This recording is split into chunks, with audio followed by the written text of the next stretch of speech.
Maharashtra today 24 news सत्य परिस्थितीचा सविस्तर आढावा। The burning train Nanded railway स्टेशनच्या प्लॅटफॉर्मवर उभ्या पॅसेंजर ट्रेनला आग लागली। वेळीच केलेल्या बचाव कार्यामुळे मोठी दुर्घटना टळली। आज दुपारी नांदेड रेल्वे स्थानकावर प्लॅटफॉर्मवर उभ्या असलेल्या एका पॅसेंजर ट्रेनला अचानक आग लागल्याने खळबळ उडाली।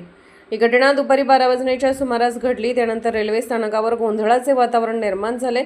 मात्र अग्निशमन दलाच्या कर्मचाऱ्यांनी वेळीच केलेल्या कारवाईमुळे आणि प्रयत्नांमुळे आगीवर नियंत्रण मिळवण्यात आले आणि कोणतीही जीवितहानी झाली नाही। सूत्रांनुसार आगीची माहिती मिळताच स्टेशन मास्तर आणि संबंधित रेल्वे अधिकाऱ्यांनी तात्काळ कारवाई केली आणि अग्निशमन दलाला पाचारण केले। अग्निशमन दलाच्या कर्मचाऱ्यांनी अथक प्रयत्नानंतर आग पूर्णपणे विझवली। रेल्वे अधिकाऱ्यांच्या म्हणण्यानुसार जेव्हा ट्रेनला आग लागली तेव्हा डबा रिकामा होता आणि नियोजित वेळेसाठी प्लॅटफॉर्मवर उभा होता। ट्रेन सुटायला अजून बराच वेळ असल्यानं डब्यात एकही प्रवासी उपस्थित नव्हता, ज्यामुळे एक मोठा अपघात टळला। प्राथमिक अहवालानुसार आगीचे नेमके कारण अद्याप समजलेले नाही। अपघात टळला। प्राथमिक अहवालानुसार आगीचे नेमके कारण तात्काळ समजू शकले नाही। रेल्वे प्रशासनाने या घटनेची चौकशी सुरू केली असून तांत्रिक बाबींचा आढावा घेतला जात आहे। हे लक्षात घ्यावे की नांदेडमध्ये सध्या तीव्र उष्णता असून तापमान 43 ते 45 अंश सेल्सिअसच्या दरम्यान नोंदवले जात आहे।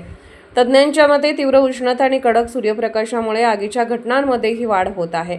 मात्र या घटनेमागील खरी कारणे चौकशी पूर्ण झाल्यानंतरच समोर येतील। या घटनेनंतर काही काळ प्रवासी आणि नागरिकांमध्ये घबराट पसरली होती, तर दुसरीकडे रेल्वे प्रशासनाच्या वेळेवर केलेल्या कारवाईचे कौतुक होत आहे।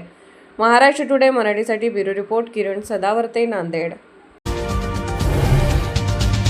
आजच महाराष्ट्र टुडे 24 न्यूजला सबस्क्राइब करा आणि सत्य परिस्थितीचा सविस्तर आढावा पहा।